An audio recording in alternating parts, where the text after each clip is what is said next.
Hello दोस्तों, मैं Ravikant Kumar, Srivani property से। आज तक हम आप लोगों के सामने नहीं आए थे, लेकिन बहुत सारे मुद्दे थे, उसके लिए मुझे आना ज़रूरी था। मैं बहुत चीज़ों के बारे में आप लोगों से बात करना चाह रहा था। कैसे प्रॉपर्टी खरीदें? क्या-क्या होना चाहिए उसमें सुख-सुविधाएँ? क्या-क्या लिया जा सकता है? क्या-क्या मिल सकता है हमें? जिस एरिया में पसंद कर रहे हैं, जो एरिया मुझे रिक्वायर्ड है, उस एरिया में क्या-क्या मैक्सिमम सुविधाएँ मिल सकती हैं? क्या रेट मिल सकता है? कौन-सा ब्रोकर है जो कि सही प्रॉपर्टी हमें देता है? किस पे हमें विश्वास है? बहुत सारी चीज़ें हैं, उन सभी बारों में मैं आपसे बात करना चाह रहा था। दोस्तों, मैं इस धंधे में लगभग 9 सालों से काम कर रहा हूँ। मेरा ऐसे तो पुराना बिज़नेस दवा का है, लेकिन पिछले 9 सालों से अनवरत रूप से लगातार लगा हुआ हूँ इस काम में और आप लोगों की सेवा कर रहा हूँ। सबसे पहले दोस्तों, कोई भी प्रॉपर्टी लें, तो अपनी ज़रूरत को देखें, अपने पॉकेट को देखें, अपना जो भी आपके पास जमा पूँजी है, आप क्या व्यवस्था कर सकते हैं उसके अलावा, उसको देखें। तो सब मिलाकर जो प्रॉपर्टी का कीमत होता है, वो आपके बजट के अनुसार वैरी करता है, नहीं करता है, ये पहले अपना आप जाँच लें। उसके बाद ही प्रॉपर्टी खोजना शुरू करें कि आपके लिए इस आपके बजट में बेस्ट लोकेशन कौन-सा है। तो प्रॉपर्टी खरीदने के लिए सबसे पहले देखा जाता है कम्युनिकेशन दोस्तों।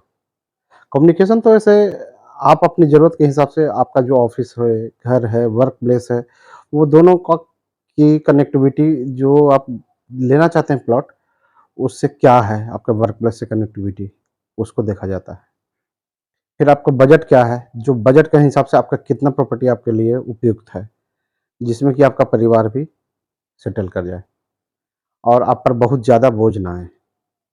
प्रॉपर्टी उतना ही लेना चाहिए दोस्तों कि पूरी ज़िंदगी ना लग जाए। पूरी ज़िंदगी अगर प्रॉपर्टी एक सिर्फ़ खरीदने में लग जाएगी, तो फिर आप दूसरे काम कैसे करोगे? तो इन्हीं सब चीज़ों के लिए मैं आज सामने आया हूँ आप लोगों के। अब तक तो आप लोगों ने मुझे देखा नहीं था, मेरी वीडियो देख रहे थे, उसके लिए बहुत-बहुत थैंक यू। और आगे भी हम लगातार पटना में कई क्षेत्रों में, कई मोहल्लों में कोशिश करूँगा कि पूरे पटना में हर एरिया का वीडियो लाता हूँ रहूँ। फिलहाल जो मेरा एक सिलेक्टेड एरिया जिसको मैं प्राइम मानता हूँ, मुझे जो पसंद है, मैं उस क्षेत्र में काम कर रहा हूँ। मेरा जो पसंद का एरिया है दोस्तों कम्युनिकेशन बेस्ड है, वो मेरी सोच है। आपको अगर ये सूट करता है, तो ये तो बहुत अच्छी बात है। तो अगर सूट करता है दोस्तों, तो उस एरिया में मुझसे अच्छा और मुझसे ज़्यादा बढ़िया प्रॉपर्टी देने वाला शायद ही कोई मिले उस एरिया में दोस्तों।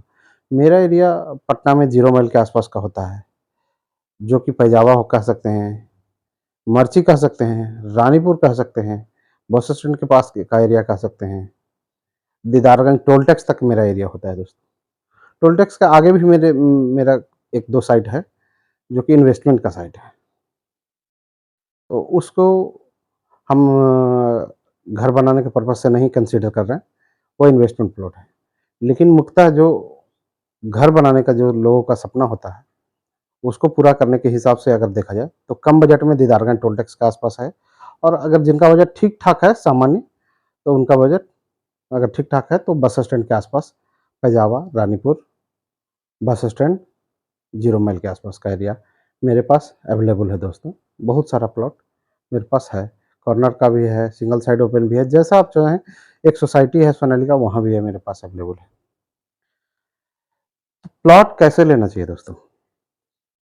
कैसे प्लॉट होना चाहिए? पटना नगर निगम की बात करें, तो अगर आपको मैप अप्रूव्ड करवाना है, उसके बाद घर बनाना है, तो रास्ता तो मिनिमम 12 फीट होना चाहिए दोस्तों।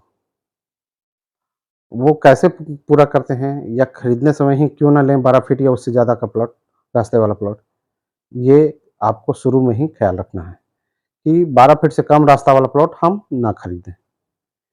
कुछ पैसा ज़्यादा लगे या कुछ पैसा मेरे बजट में जितना प्लॉट हो रहा है उससे कुछ कम हो जाए, कोई दिक्कत नहीं। थोड़ा कम खरीदेंगे लेकिन रास्ता 12 फीट या उससे ज़्यादा होना चाहिए, तभी मैप अप्रूव्ड होता है दोस्तों। 12 फीट अगर नहीं है दोस्तों, तो बैंक भी आपको अगर फाइनेंस करके घर बनाना है, तो बैंक भी लोन नहीं करता है दोस्तों। 12 फीट रास्ता मस्ट है, नगर निगम के अनुसार भी और बैंक के लिए भी।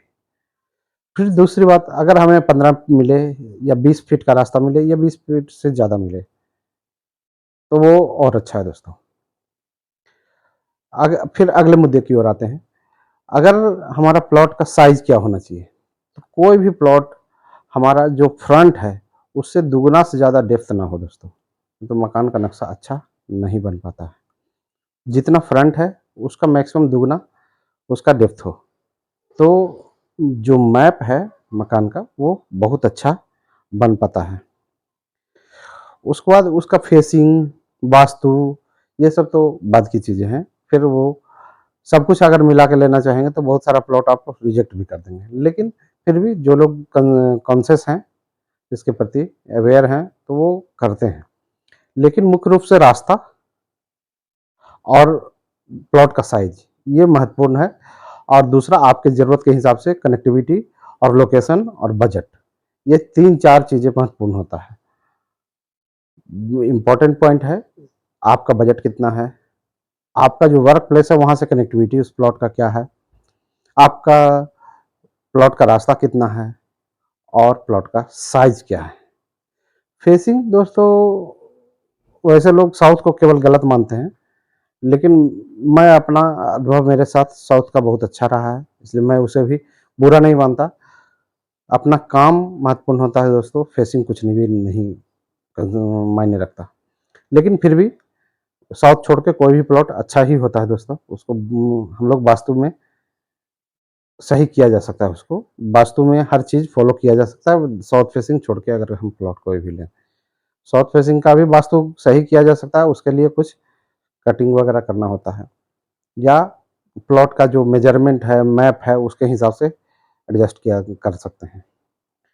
दूसरी बात दोस्तों, अगर आप हमसे प्लॉट खरीदते हैं, तो हम शुरू से लेकर अंत तक साथ निभाते हैं। आपका प्लॉट का पोजीशन से लेके, रजिस्ट्री से लेके, म्यूटेशन से लेके, अगर आपको उसको बाउंड्री करवाना है, अगर आपको मकान भी कंस्ट्रक्ट करवाना है, तो हम मैप अप्रूव करा के मकान भी कंस्ट्रक्ट करवा देते हैं दोस्तों। आपको कुछ भी टेंशन लेने की ज़रूरत नहीं है। आपको समय है तो आइए देखिए, नहीं समय है तो हम सब कुछ करके लास्ट तक देते हैं दोस्तों। पैसा आपका होगा, मेहनत मेरा होगा, इंस्ट्रक्शन आपका होगा, काम हम करेंगे, करेंगे या करवाएँगे। प्लॉट का सबसे ज़्यादा कनेक्टिविटी महत्वपूर्ण होता है दोस्तों। हम लोग अगर 0 माइल के पास हैं, जैसे हम मैं मेरा जो प्रायोरिटी का एरिया है, तो 0 माइल्स में जो सबसे पहले तो वहाँ प्लस पॉइंट क्या है कि बस स्टैंड है आपका। 0 माइल के आस-पास अगर प्लॉट लेते हैं तो आपको बिहार स्टेट के किसी भी कोने में जाने के लिए आपको सबसे पहले बस स्टैंड मिल जाता है। पास में गुलज़ारबाग और पटना सिटी का स्टेशन मिल जाता है। राजेंद्र नगर भी बहुत ज़्यादा दोस्त तो दूर नहीं है, 3 से 4 किलोमीटर है। आने वाला समय में अगले 1 से 2 सालों में वहाँ पे मेट्रो भी आ रहा है। तो मेट्रो स्टार्ट हो जाने के बाद दानापुर भी जाने के लिए दोस्तों मैक्सिमम आपके पास आधे घंटे का समय लगेगा। पीएमसी जाना होगा तो 15 से 16 मिनट का समय लगेगा। तो कनेक्टिविटी के हिसाब से 0 माइल प्रायोरिटी का एरिया है दोस्तों। अगर आप पटना पश्चिम के रहने वाले हैं, तो आपके लिए सगुना मोड़ या दानापुर का एरिया भी परफेक्ट है। तो हमारे लिए अपने कॉन्टैक्ट के हिसाब से, अपनी सोच के हिसाब से सबसे ज़्यादा प्रायोरिटी 0 माइल और उसके आस-पास के लोकेशन को दे रहे हैं दोस्तों। और मेरे पास सबसे ज़्यादा साइट भी है। बहुत ज़्यादा हम इस एरिया में खरीद-बिक्री कर चुके हैं, और किसी भी प्लॉट का में यहाँ पर कोई भी गड़बड़ या थी जो कुछ भी मेरे द्वारा दिए गए प्लॉट में नहीं होगा दोस्तों। क्योंकि मैं पिछले 9 सालों से लगातार इस क्षेत्र में, इस जगह पे, इस एरिया में काम कर रहा हूँ। सारे लोगों के साथ मेरा उठना-बैठना है, कनेक्टिविटी है।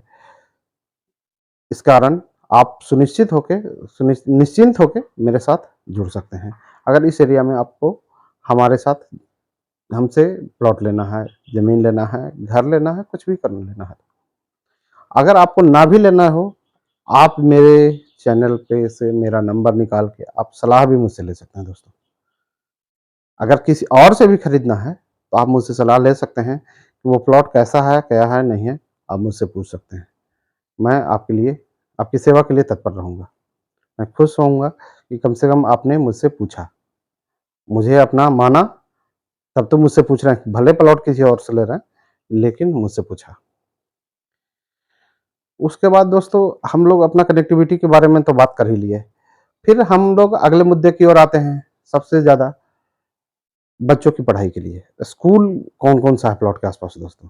अगर नियर अबाउट में आपके प्लॉट से 1 से 2 किलोमीटर के डिस्टेंस में, अगर 1-2 भी अच्छे एफ़िलिएटेड स्कूल हैं, तो वो प्लॉट अच्छा माना जाता है दोस्तों। कॉलेज कितना दूर है, जो कि भविष्य में हमारे बच्चे बड़े होंगे तो वो कहाँ पढ़ेंगे? अगर बड़े हैं तो अभी कहाँ पढ़ेंगे? स्कूल और तो हो गया, कॉलेज भी इम्पोर्टेंट है दोस्तों। फिर हेल्थ की अवेयरनेस के हिसाब से आस-पास कोई साधारण मोहल्ला क्लिनिक तो हर जगह मिल जाता है दोस्तों। लेकिन अवेयर कस्टमर वही होते हैं जो अपने बुढ़ापे का भी ख्याल रखते हैं और आस-पास में कोई 1-2 अच्छे हॉस्पिटल भी खोजते हैं। वैसे तो कोई ज़रूरी नहीं है बुढ़ापा ही हॉस्पिटल तक ले जाए। भगवान ना करे कि किसी के साथ कब हॉस्पिटल जाने की नौबत आ जाए। तो इसलिए हॉस्पिटल भी आस-पास में अच्छे हॉस्पिटल 1-2 होने चाहिए दोस्तों। तो कनेक्टिविटी के हिसाब से बस हो गया, ट्रेन हो गया, मेट्रो हो गया, स्कूल कॉलेज हो गया और हॉस्पिटल हो गया। अब हमारे पास बचा ये सारी बेसिक नीड्स की ज़रूरत है। उसके बाद लास्ट जो हमारा होता है, वो होता है मार्केट दोस्तों।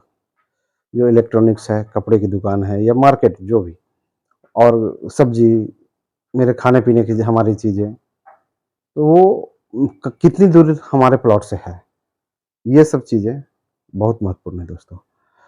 तो मैं इसीलिए आप लोगों के सामने आना चाहता था कि मैं आप लोगों से बात कर सकूँ।